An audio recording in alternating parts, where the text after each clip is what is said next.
time, though. I would like to personally welcome you to Man Hour After Dark. Say that thing. While I bring you the host, Mike, Buck, and Cone. You know who coming to the stage. Sports talk than what you about to hear right here. I second that. Go.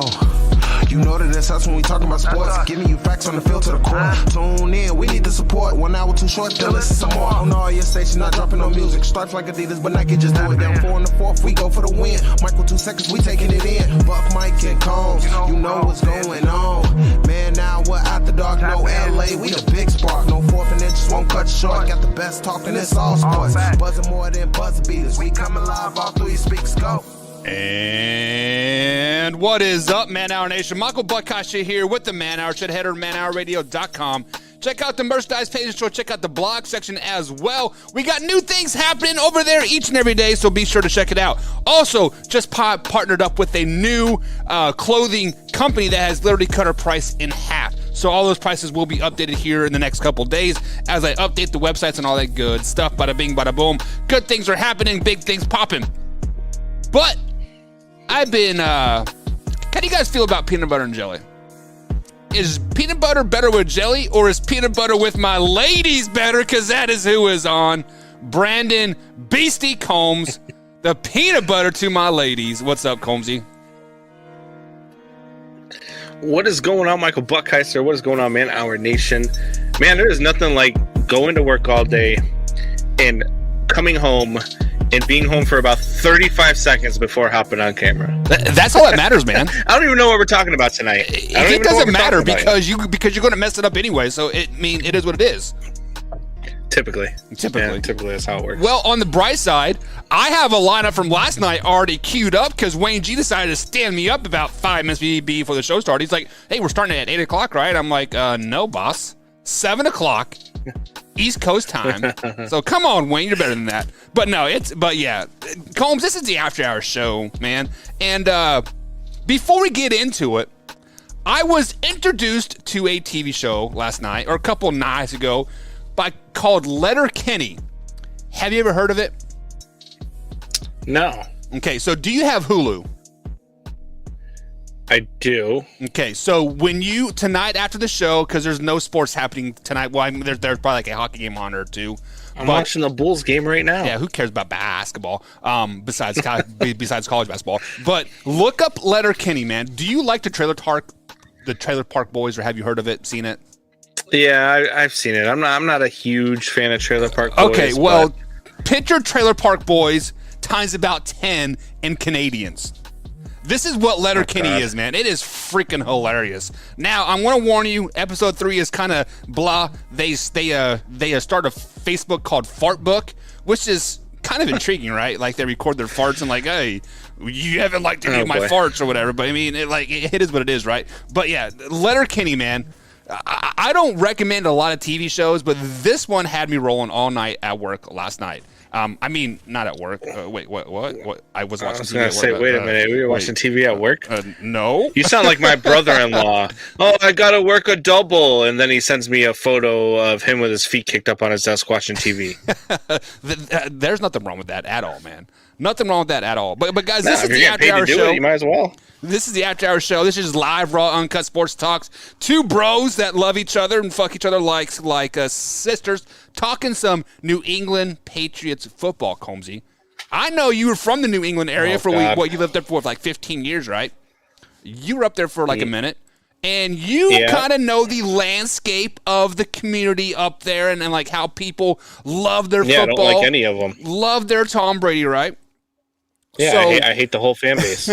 So ever since Bill Belichick and Tom Brady have kind of parted ways, they divorced just like him and Gazelle did, right?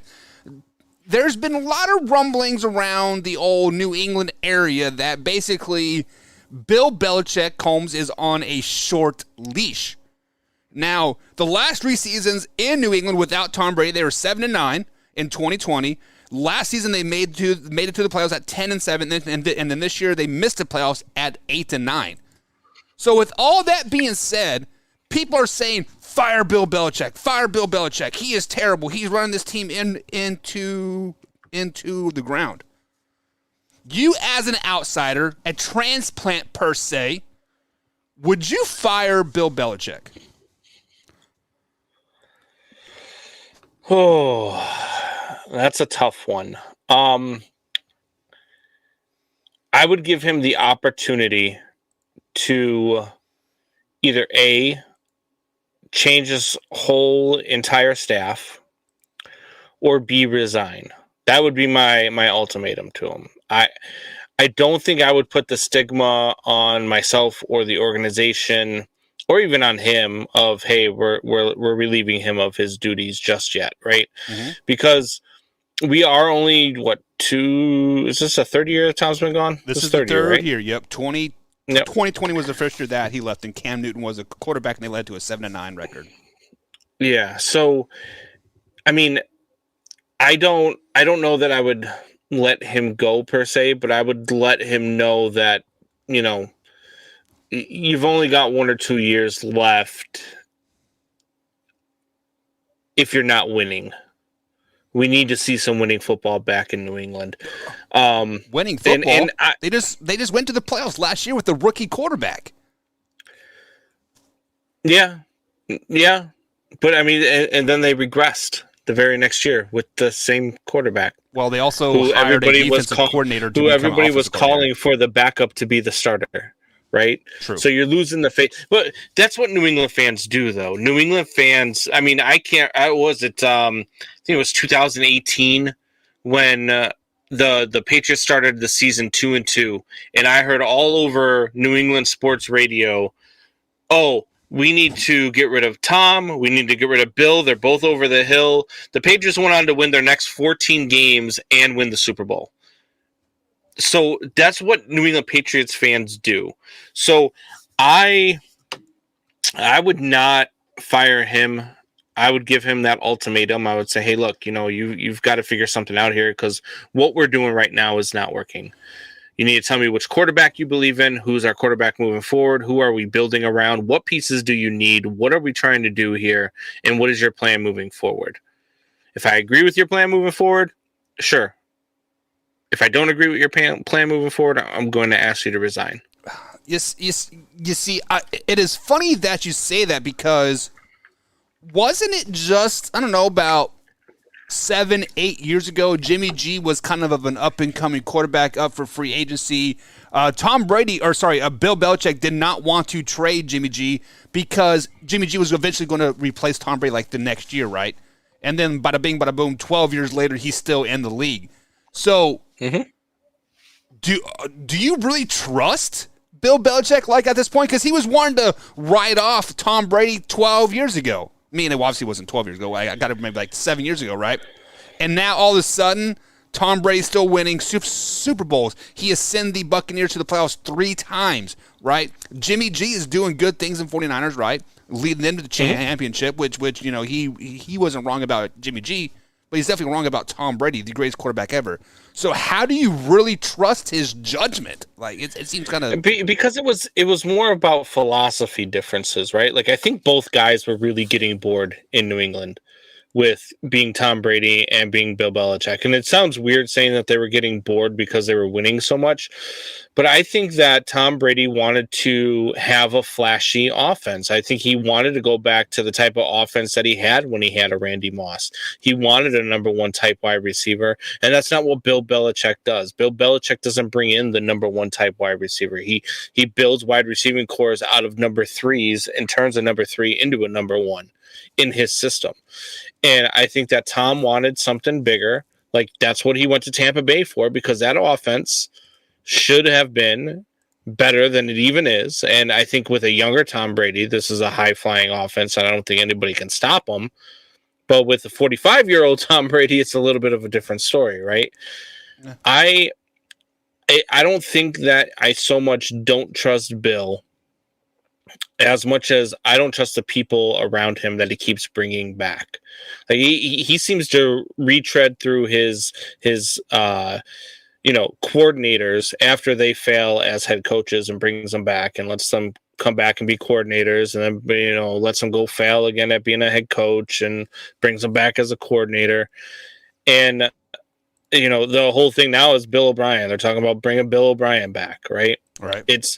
You can't like I think that the Patriots are ready to move in a different direction. I think the Patriots are trying to tell Bill, hey, look, we need to get younger. You need to bring in your successor because Bill's not getting any younger. What's Bill? 20? 70? Oh, yeah. You know what I mean? Like he's been coaching for how long? This is his 24th season in the NFL, right? 24th season. Yeah. So 24 seasons in, 70 whatever years old. Mm-hmm. He's not going to be coaching that much longer. Right. Right. At some point, he's going to go and ride off into the sunset and live his life. I think you ask him, hey, look, what are your expectations? How much longer do you really want to coach? Because I think he's earned that. Right. I think he's earned that through the dynasty that they have been over the last 20 plus seasons. You see, you can say that somebody has earned something, right? But at the end of the day, what is the number one rule in the NFL? Just win, baby, win. The late Al Davis said, right? Just win, baby, win. And right now, Bill Belichick is a non-winning coach without Tom Brady. He is 36-38 with the 5 seasons with the Cleveland Browns and then the 3 seasons with the New England Patriots without Tom Brady. The point of the matter is he is an average coach without the greatest quarterback ever. Now, you can say what you want about that coaching staff hire. Yes, the offensive coordinator, Matt Patricia, probably one of the worst offensive coordinator hire ever in the NFL. I mean, this is just a complete dumpster fire over there. So much of a dumpster fire that Mac Jones is calling around the NFL combs for advice of this passing game. How do we make this passing game better? So when you hear that news that Mac Jones is calling around other NFL coachings, asking how to fix the passing game, do you think Bill Belichick is losing his locker room even when players are going outside the organization to get advice? I don't necessarily know that he's losing his locker room, but it is starting to get that Tony La Russa feel, right? Right. Where you've got a really old head football coach and you've got a lot of really young players. And you're starting to feel like there might need to be a new voice in the locker room, which is why he really needs to bring in whoever he wants to mold to be his predecessor. Now, a lot of people thought that was going to be Josh McDaniels, right? But, I mean, maybe bringing Bill O'Brien back, maybe that's it. You know, some people thought his son he was great. Was another one. Right? Yeah, and that's what I'm saying. Like, they need to... He needs to find somebody that he can mold to take over because, like I said, I mean, you're looking at what, maybe 3 or 4 more seasons. Can you see him coach until he's 80? Hey, let's look at this. What's his face over in Seattle? Pete Carroll, right? Did you know he's like 76, 77? Yeah, yeah, he's old. Once you are in the game, it is so hard to get out of the game, right? Like, just like how NFL players or NBA players, LeBron James, Michael Jordan, they play well past their prime because you were just sucked in to that game, right? You are. Is he the coach of the year this year? Pete Carroll? Pete Carroll? Yeah. I would say that if they did not squeak into the playoffs, right? I mean, because you had him in the squeaked into the playoffs. Not only did he squeak into the playoffs, but he did it with a quarterback that was a longtime retread. A lot of people thought of that he was out of the league. He did it with a team that nobody felt was going to compete after they traded their franchise quarterback, right? And he was still able to get this team to perform at a high level, even through the injuries. So, like, wait. When you say high level, do you mean the 4-game losing streak or the 5-game winning streak when they're completely healthy? Who do you have ahead of him as coach of the year in the NFC? Doug Peterson, or for the NFC. Let's look no further than Kyle Shanahan, right? A coach of the year. I mean, Kyle Shanahan. They're on their third string quarterback. Kyle Shanahan has a really good team. So they're still on their third string quarterback. He has won 5 games in a row. Their backup quarterback won 5 games in a row. Trey Lance, their starting quarterback, goes down week 3, right, or week 2. How is that not the coach of the year? I look at guys. I look at guys like Pete Carroll and even Dan Campbell. Okay. Over in Detroit, yeah, I look at those guys who are doing more with less. Like San Francisco was supposed to be a good team. Wait. They were? I thought everybody had them written off. I thought it was all going to be all the Rams. No, San Francisco was supposed to be a good team. They were supposed to compete. They were supposed to compete in that division with the Rams. They were. Trey Lance was a question mark. Trey Lance was a question mark, right. But everybody, Jimmy G staying there. There was a reason why Jimmy G was staying there.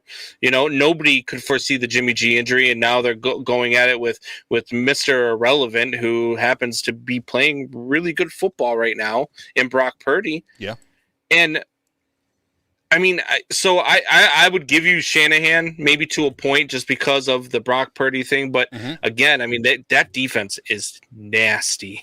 I mean, nasty. And so, like for me, teams like that, like guys like the head coach for Buffalo, I can't think of his name right now. But Sean McDermott, right? Sean McDermott and even Andy Reid, like those guys, you expect them to do well. So when I look for coach of the year, I look for guys who took teams that weren't supposed to be so good and have made them good. Like you look at, let's look at Mike McDaniel down in Miami, right?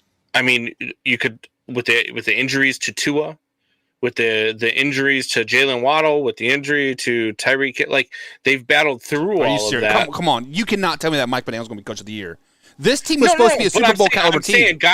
I'm not saying he's the coach of the year in the AFC by any stretch, but what I'm saying is I take more stock into guys like that than I do the guys that lead these teams to 14-3 records that have unbelievable rosters. So Jim Powell over here in the Facebook group here, for some reason my chat on the OBS is not working, but he says, how is Kevin O'Connell not the coach of the year of the discussion? 13-4, Minnesota Vikings. I mean, yeah, well, but we also kind of expected them to be good too, though, right? I mean, the Andy Reid effect. Yeah, maybe? We did expect them to be good. I'm not so sure. I expected them to win the division. Yeah. I had them winning the division with 11 wins. I did not have them being a 13-win team. I still, spoiler alert, I think they're going to lose this weekend. Yeah, me too. And I don't think that they are as good as their record says that they are. And I hate to say that because I want to see the Vikings succeed. I really do. Like I kind of like the Vikings. I like Justin Jefferson. Don't be tooting the co-workers' horns over there. Co-workers' horns. Aren't you guys all Vikings fans over there? No. Oh. They're Green Bay Packers fans over there. Gotcha. They've got a lot of Milwaukee people, but I don't see the Vikings winning this, but I also don't see. I mean, maybe Kevin O'Connell. I mean, I do like Kevin O'Connell a lot. The other one that I like is the one he's going up against this weekend in New York. Brian Dable. He's another guy that I would look at for coach of the year because the Giants weren't supposed to be anything, and they're in the playoffs. They were in the hunt for the division this season. Like this is a good team, and I think they're going to upset the Vikings this weekend. He's another guy I would look at for coach of the year. Yeah, I mean, as far as coach of the year aspect goes, I think the NFC is kind of wide open. The AFC is kind of cut and dry. It is Doug Peterson with the Jacksonville Jaguars, hands down. But one Pride 40 comes up here in the chat and says that Pete Carroll actually listens to his players. Bill doesn't. Yes, it is the Bill Belichick way or the highway, right? And Pete Carroll is that player's coach, right? Out there playing catch with the team before the game and everything else. And Bill Belichick's always the smartest guy in the room. Like, right. He is that guy that you talk to, and he's always like he's smarter than you. Like, he can't pay you no money. And I've always disliked Bill Belichick. I don't like the way he handles the media. Sometimes I think it's funny, but I just don't think it's very arrogant, I don't like. Right? Yeah, It is, and that's that's the type of stuff that I don't like. There's nothing humble about Bill Belichick, and I think a lot of his success, I think it's been proven over the last 3 seasons, had a lot to do with the fact that Tom Brady was his quarterback more than it had to do with his coaching style.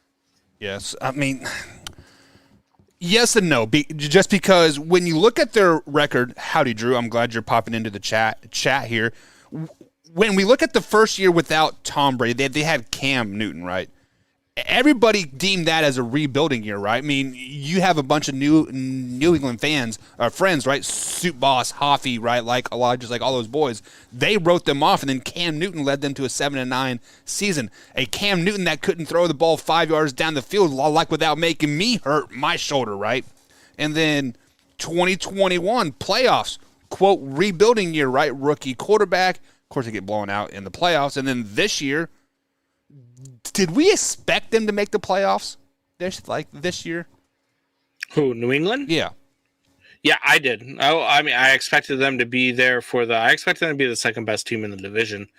The Jets, I mean, there's another Robert Saleh might be another coach of the year candidate, but I expected the way that they fell off at the end, I guess, but yeah.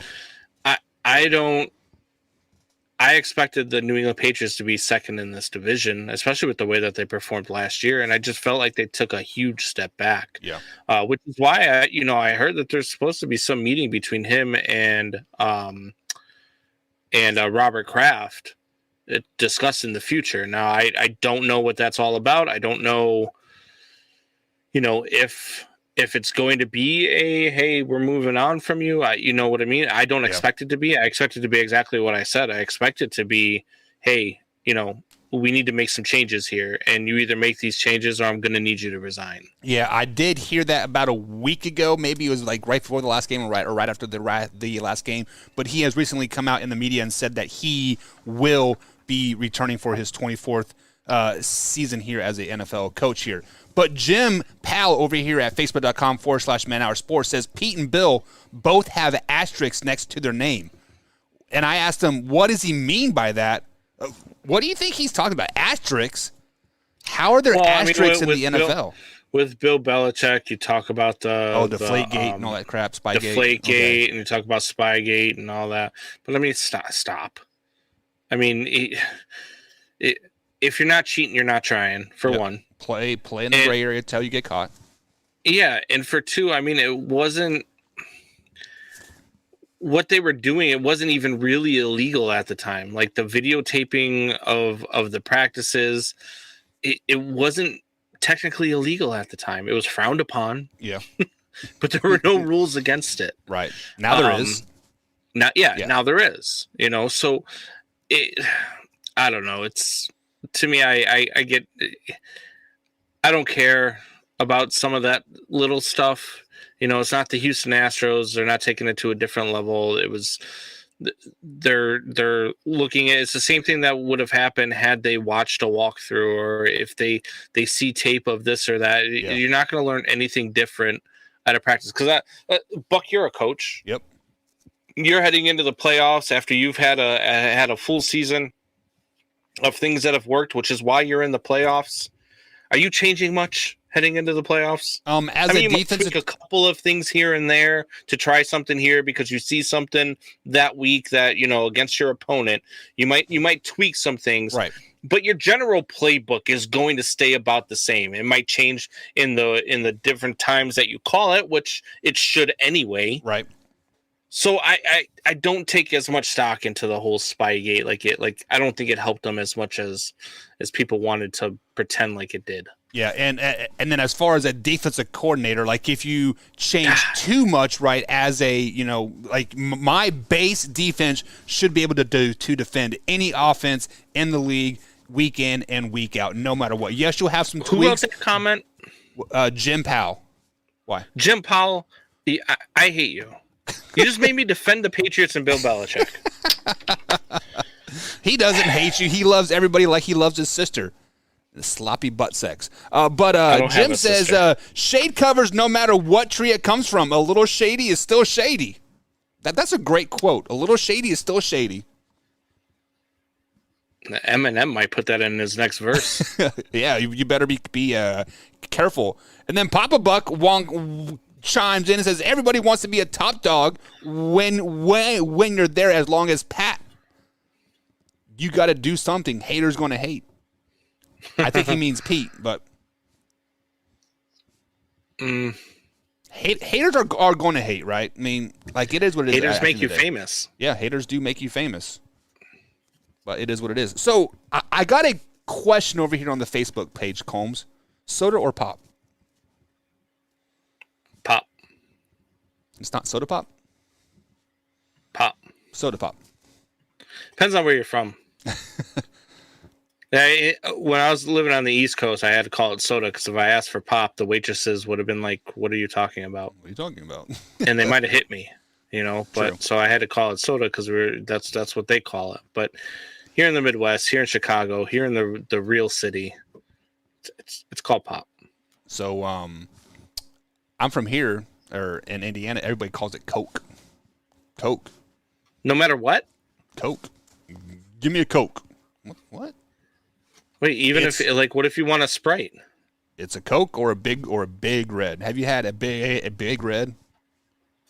No, what the frick is a big red? It's a red cinnamon flavored soda, the worst soda in the world. When we hang out in a few weeks, I'll bring it up. They don't have Sprite?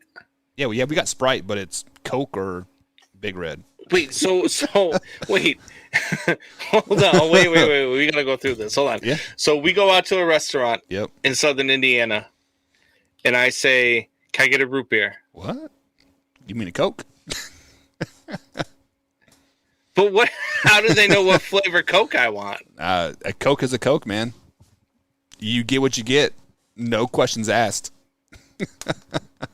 I'm so confused right now.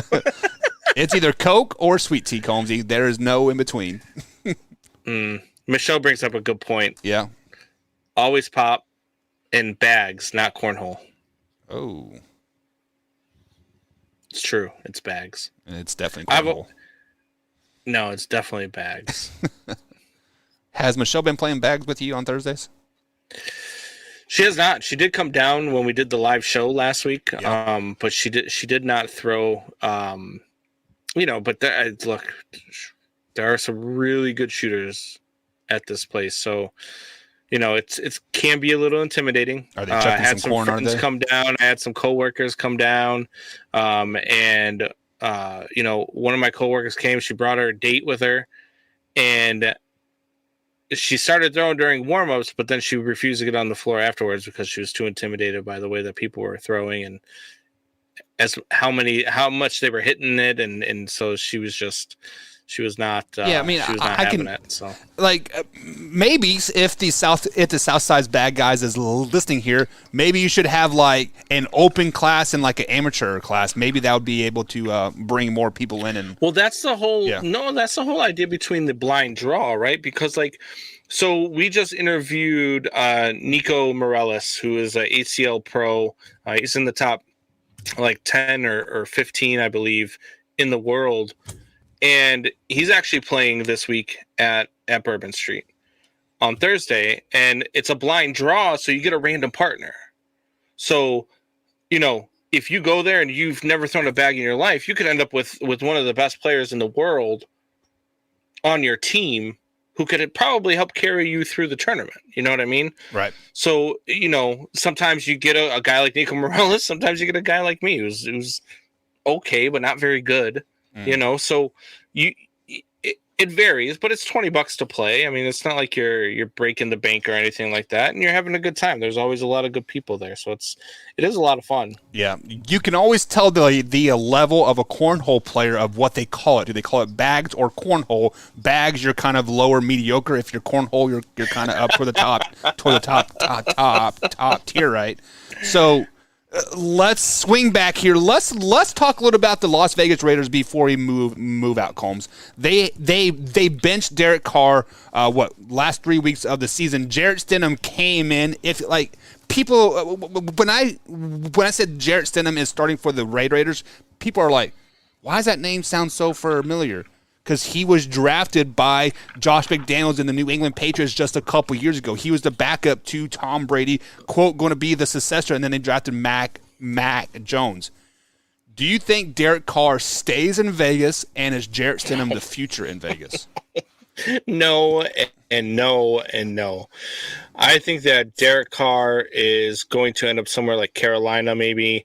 One of these teams that is picking in the draft that is not going to be able to trade up to get a quarterback is where Derek Carr is going to end up. So possibly Atlanta, they just drafted possibly a quarterback. Carolina. Yeah, but he's still not ready to go. I mean, and Derek Carr's maybe four years left in the league, maybe. So Derek Carr's definitely not going to Vegas. Is Aaron Rodgers? Jarrett Stidham's not the future. I can see Aaron Rodgers going there. I can see Aaron Rodgers going to San Francisco. But I don't believe either one of those guys are the future for Vegas at all, to be honest with you. So I'm going to go with a big no there. So I actually had a guy on from the Titans, Chris from Titans and the Truth, on Monday here on the After Hours show, and I asked him, does Derek Carr to Tennessee Titans make sense? Ooh. And then he said, and I quote, Derek Carr and Ryan Tannehill are the same quarterback, but Ryan Tannehill is better. What are your thoughts about that? Is Ryan Tannehill better than Derek Carr? No. Ryan Tannehill can light it up. Ryan Tannehill will make a few more mistakes. Derek Carr will make a few more mistakes than Ryan Tannehill. Derek Carr is a gunslinger. He's more of a Brett Favre type quarterback. He's not going to shy away from attempting to make a pass that maybe he shouldn't make, but he's going to make more plays for you than Ryan Tannehill is. He's going to make a lot more plays for you than Ryan Tannehill is. There's a reason why when you're down by 3 touchdowns in the fourth quarter, they're still running the ball with King Henry. And it's because Ryan Tannehill is not that guy. And I've been saying that for years. Like, Ryan Tannehill is not that guy. And Derek Carr would be an immediate improvement. The Tennessee fans would be really happy. They might not like it at first. They might say, "Oh, I wish we would have went here. We would have went there. Why couldn't we get Rodgers? Or why couldn't we get, Brady or something to that effect?" But I think in the end, with the end results, I think you would be happy with Derek Carr. So, Combs, I can't believe you said that Derek Carr is better than Ryan Tannehill here. Because, I mean, on the surface, maybe. But let's look beyond the numbers as we do here in the Man Hour, Combs. Use your eye test. Ryan Tannehill is a top 10 quarterback in the NFL if he's given the chance to succeed. What happened with the Tennessee Titans last year when Derrick Henry went down for those 7-8 games? They passed the ball. Ryan Tannehill was one of the top-rated quarterbacks in the NFL during that time span when Derrick Henry went down. You literally lost the best offensive weapon on your team, if not the NFL. You totally change your game, and Ryan Tannehill becomes a top 10 quarterback. But then they revert back to their old ways. Let's end the ball. Why? Ryan Tannehill is a top 10 quarterback, Combs. Given on any other team in the NFL with the better offensive coordinator, I'm glad that the Tennessee Titans finally fired their offensive coordinator. Chris is ecstatic too. But put him on the Green Bay Packers. Hell, he could be MVP. Put him on the Miami Dolphins, MVP. Put him on the San Francisco 49ers, MVP.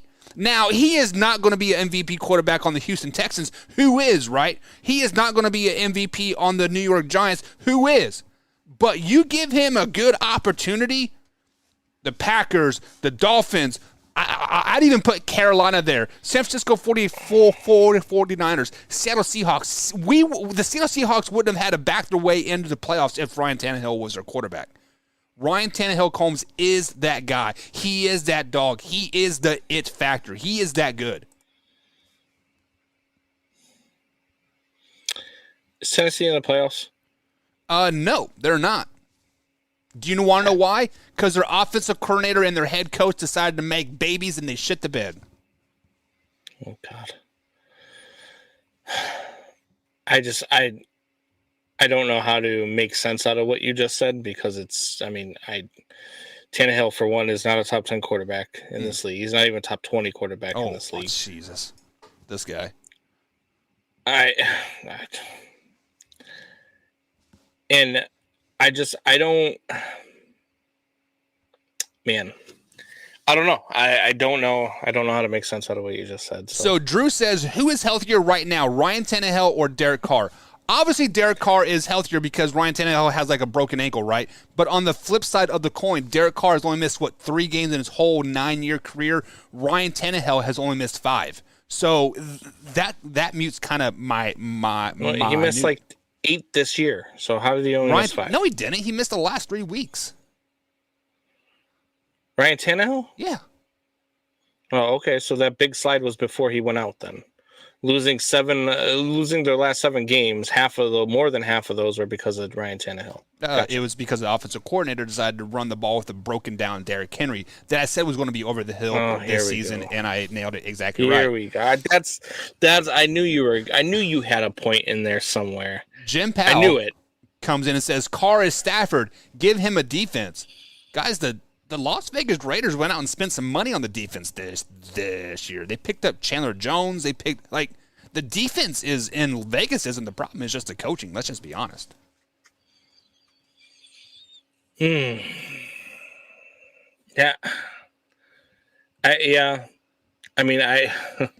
It's hard to disagree. Because I think we both had the Raiders at like 9-10 wins, right? Right, Combs, earlier in the year? I had them at more than that. I really thought that Derek Carr, I thought the AFC West was going to be ridiculously good this year, and it just wasn't. We all got that wrong. Yeah. I thought the Raiders were the second best team in the division, but I was wrong about that too. You also had the Chiefs in 4th place, right? I think it was because you had the Broncos at last place. Playoff team, right? Yeah, we all knew the Broncos were going to suck. Everybody outside of Denver knew the Broncos were going to be bad. Yeah. Super Bowl, right? We're a quarterback away. Let's get a broken down Russell Wilson. Let him cook and burn some water. They're still a quarterback away. Now they're a head coach away too. Like it is what it is. Jim Powell, he says, if we score 35, we let them score 36. He must be a Raiders fan. Really though, the Raiders, they had every one of their games, if I'm not mistaken, was a 1-score game. So they were in every game. Just the coaching aspect let them down, right, Combs? When you're in so many 1-score games, at some point the ball has to bounce your way once. It's just poor coaching. I don't think McDaniels or not McDaniels. What's his name? Is it McDaniels? No. Yeah. McDaniels. Yeah, Josh McDaniels. I just don't think he's a very good head coach. Hell, he had 10 wins total as an NFL head coach or something like that. Something ridiculous. Yeah. It's really bad in Vegas just because they got a lot better this offseason. Yep.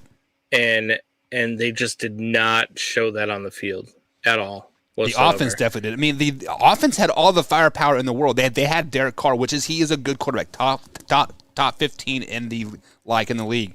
You got arguably the best receiver in the league.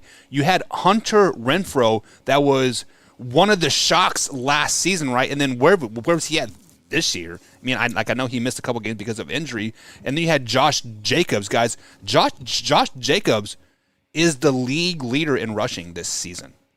Wrap your head around that. He's a league leader in rushing over Zeke, over Tony Pollard, over King Henry, right? List goes on and on and on. He's the leader.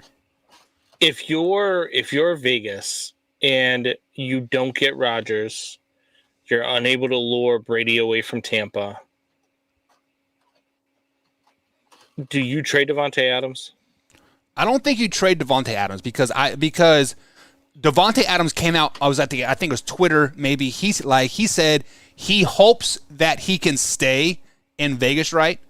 But he wants to be part of the quarterback search. So that instantly thought of Aaron Rodgers to Vegas. That's where my mind went right then and there. And if we remember a couple years ago, before Aaron Rodgers signed that lucrative deal with the Packers, we all thought he was going to go to the Raiders, right? Because like he bought some land in Tennessee, I think it was. So like everybody's, he's going to Titans. But in the background, we all thought he was going to go to the Vikings, or not the Vikings, but to the Raiders or the 49ers. If I am the San Francisco 49ers, the Las Vegas Raiders right now, there are 3 names on my list that I am going to go after. Jimmy G, Brock Purdy, or Baker Mayfield. Those are my 3 quarterbacks that I would be sought after. Baker Mayfield's going to stay in LA, right? You would think so, but I think he's up for free agency, so maybe his couple games in LA maybe catapulted him somewhere. New York. Yeah, and if McVay leaves, right, that's a completely different situation. Right. I mean, yeah, I don't know what. Brock Purdy is an interesting one. Yep. Brock Purdy, because what does San Francisco do with him? I mean, there has to be a quarterback controversy. If you're going to get rid of Jimmy G, and Trey Lance in the first 2 weeks that he played kind of showed that he wasn't really the guy. Right. I don't know what you do. Do you give Trey Lance another chance? Do you trade Trey Lance and hand the reins over to Brock Purdy? That's a great question. Do you re-sign Jimmy G and let Brock Purdy sit behind Jimmy G for a year or two? That's a great question and a great point. So when we look at the San Francisco 49er Combs, Trey Lance and Brock Purdy are both on rookie deal still. I think Trey Lance still has 2 years left with the fifth year option, and then obviously Brock Purdy has 3 years left with the fifth year option. So obviously Jimmy G's price tag is going to be $26 million in the end. So for whatever reason, Kyle Shanahan does not like Jimmy G, whether it be because he stole his girl, he's good looking, I don't know, I don't get it. They don't get along for whatever reason. Brock Purdy is not going anywhere in San Francisco. And if you were to trade Trey Lance, who was a suitor for him? Because he literally hasn't played more than 2 games in the NFL or a season since 2019. 4 or 5 years, Combs, he has not played more than 3 games in a season. So, just like you said, the first 2 games that we saw of him, that the game was just moving a little too fast, right? So if I'm the San Francisco 49ers, just Jimmy G is gone, right? I feel like the writing is on the wall. There is going to be somebody out there that is going to overpay for Jimmy G, whether it be the Jets, whether it be the Panthers, whether it be the Raiders, maybe the Houston Texans. Somebody's going to overpay for him, the Packers. So there's going to be an open quarterback competition in San Francisco this off season. Trey Lance versus Brock Purdy. And I think ultimately Brock Purdy is a very likable, very lovable type of guy. And the team seems to rally around him. We see George Kittle absolutely loves him, right? He always talks about the post games, right? I mean, of course, winning cures all. But didn't the 49ers trade up to get Trey Lance? There is no way they're trading him and getting any more value or equal value out of him. You're probably looking at a second, third round pick top. So keep him as a backup. It's going to be Brock Purdy, Trey Lance in the end, and they're not going to trade him. Now, if Trey Lance does show promise during the preseason, right, OTAs, all that stuff, maybe they can get a first round pick. But if they're not getting a first round pick out of it or 2 2s, I don't see it happening. But I do think Brock Purdy ultimately will be the starter in San Francisco next year. Interesting. Drew says trade Trey Lance, keep Jimmy G and Brock Purdy. See, I don't think you want that quarterback controversy, because if Brock Purdy is a starter, you're going to have to pay Jimmy G $25+ million as a backup. I just don't see that happening. That sounds like a very Chicago Bear thing to do. Oh, sorry. Oh God, I can't wait till all these jokes are in the past, because God, I hope the Bears do the right thing in this offseason. You're right. They're going to spend $114 million on Zeke Elliott, and he is going to be shit in the bed, and because he doesn't want to go there. They're not going to get Zeke. Why not? For one, if they're gonna do running back, you just re-sign David Montgomery. He's only 25. Yeah. He's already in your system. He's a hell of a running back. He's 1,000-yard back every year. He's that guy. Guys. Not to mention you got Khalil Herbert behind him now. Like you're good. Do you realize what you just said there? It makes sense to keep him. When has the Chicago Bears done something that made sense besides trading up to get Justin Fields? I'm just giving you a hard time. And that's the thing. I mean, I am afraid that they're going to end up using the number 1 pick as opposed to trading it, which would be stupid, right? I've got a lot of things that I think that they can do. I mean, we're going to talk about it on Sunday morning on the Chicago show, but I believe that they need to build the offensive line and the defensive line through free agency and use the draft to build their wide receiver core. And by using the draft, I don't mean drafting all wide receivers. I mean trading number 1. If you're asking me, especially if the rumors are already swirling that the Arizona is trying to trade him, right. I'm sending number 1 to Arizona for the number 3 pick and DeAndre Hopkins. Then I'm flipping that number 3 pick, and I'm probably going to try to go to Vegas to get either as many draft picks as I can from them or a couple of draft picks and maybe a guy like Hunter Renfrow. And then with the 8th pick, I'm drafting Quentin Johnson out of TCU. And there's my wide receiver core. I've got a number 1 wide receiver right now with a guy in Quentin Johnson who has the potential to be a number 1 wide receiver in the future. A 6'6", 215 wide receiver with great hands and breakaway speed. Yeah. It'd be foolish of the Bears to not pick this kid in the first round. Isn't he a tight end, though? I thought he was a tight end. Isn't he? No, he's a wide receiver. Okay. All that makes sense. All that's good in theory, but I'm not for sure if a first round pick would be enough to get a DeAndre Hopkins, even if it is the first overall pick. The number 1 overall pick would be to have if you're not giving me DeAndre Hopkins for the number 1 overall pick when you're Arizona and you are clearly going to be in need of a quarterback, I would definitely question your ability to run a franchise. See, the problem with that is what the Arizona Cardinals sent at number 3 right now or number 4? Can't remember for sure. Number 3. Yeah, there are several quarterbacks out there that they can get at number 3 because the Bears aren't going to draft quarterbacks available that are ready to play coming out of this draft. Who is that? You've got C.J. Stroud. Yep. From Ohio State, and you've got the other kid. I can't remember where he's from. Bryce Young from Alabama. Bryce Young from Alabama. And you were telling me that they can't get those at number 3? No, because whoever's trading up to number 1 is going to be picking a quarterback. So if the Colts trade up to number 1, they're taking a quarterback. Because there's the already Colts are going to get Tom Brady. But the Colts, no, they're not. A washed up legend. The Colts owner has already been out there and has said that he would be willing to move heaven and earth to get the number 1 pick so he could get a quarterback. And that'd be dumb. Like they have their quarterback on their team right now. It's Nick Foles. You're like the king of bad takes sometimes. Hey, Nick Foles is a Super Bowl MVP, baby. Super Bowl winner. Like, do you believe some of the stuff that you say? No, honestly, I like Sam Ehlinger.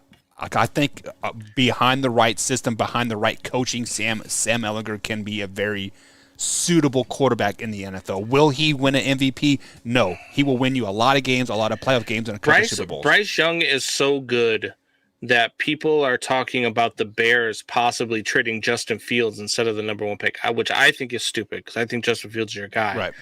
But he is so good that they're talking about the Bears should maybe do that, trade Fields and get more draft picks as opposed to trading the number 1 pick and taking Bryce Young. That's how good Bryce Young is. Yeah, see, that's all good and dandy, but Bryce Young is so good because he literally has 5-star after 5-star after 5-star around him. I don't disagree with you. That's why I would not pick up Bryce Young. Yeah. Me personally, I would not do the Bryce Young thing. Like that's not me. But for those GMs that like him, and you're the Bears, you need to use this to your advantage, which is why I believe that all the stuff that's coming out of here in Chicago is just all smokescreen. All the talk about 100%. Ryan Poles talking about, oh, yeah, we're going to weigh all of our options, came out and said that, Justin Fields has to develop more as a passer and all this other stuff. I think he's just setting the table for people to think that they might go quarterback with the number 1 draft pick. Which that is a perfect GM move. Just because absolutely. that makes that pick that much more valuable. Oh shit, they might take Bryce Young, but it means take my wallet. What do you want, right? Like that's what it comes down to. Yeah, and that's where, I think you can do that. If you do end up trading with the Colts from 4 to 1, I mean, you can get a bunch of picks from the Colts. I mean, they might pull a what was his face a while back with the Saints, where they traded their whole draft to go ahead and get Ricky Williams. Was that Sean Payton? No, that was our old coach Ditka. Oh, Coach Ditka traded his whole draft to trade up to draft Ricky Williams, which was honestly a really good pick. If they would have, if Ricky Williams played it in the NFL now, he would probably be a best running back in the NFL. True, but he would rather go on hiatus and smoke weed for 6 weeks out of the season. Well, I'm just saying, because now it's a lot more lenient, right? I mean, because back then, weed is like the devil. It's the devil's lettuce, right. And now it's a lot more widely accepted, right? So, and actually, it might even be legal in the NFL now. I'm not for sure. It is legal in the NBA and baseball, right? I don't think it's legal in any of the sports yet. I know it's legal in a lot of the states that these teams play in. I thought I don't think baseball, it's legal. It's actually legal in the sports. You can smoke now. I'm pretty sure. I don't know. I'm fine with it. I'm fine with the guys take steroids, but that's just me. Yeah. Anything to help your Cubs lose another 103 games this year, right? I'm gonna kick you in the nuts when I see you. Okay. Well, make sure you bring that step ladder because boom, baby. I'm just kidding. Oh, see, so you've been lying all these times. You tell me your balls hang low. Yeah, true. they're actually right now. They're on top of the refrigerator because I've been working stupid hours. So yeah. Oh, I thought maybe they were in Cindy's purse. No, she put them up on the put them on top of the refrigerator so everybody can see and say, look what I got. But guys, that is going to be it for the After Hours show tonight. Me and Combsy always put on a good show if you guys haven't. Subscribe to the channel. Yes, subscribe, like, comment, subscribe, all that good stuff. Share it with a couple friends. Does Bennett equal Flutie or not even close? I'm not for sure who Bennett is. He's the quarterback for Georgia. Bennett equals Flutie because he's the same age as Flutie and he's still playing college football. He's a doctor. Well, isn't there a receiver from Oregon that's got his 9th year of eligibility now? Dude, I have no clue, but Stetson Bennett is easily 30 years old with 4 kids and a mortgage. I'm not mad at him. Do what you gotta do, man. NIL money. Send us out, Combs. Man, our nation, rise up.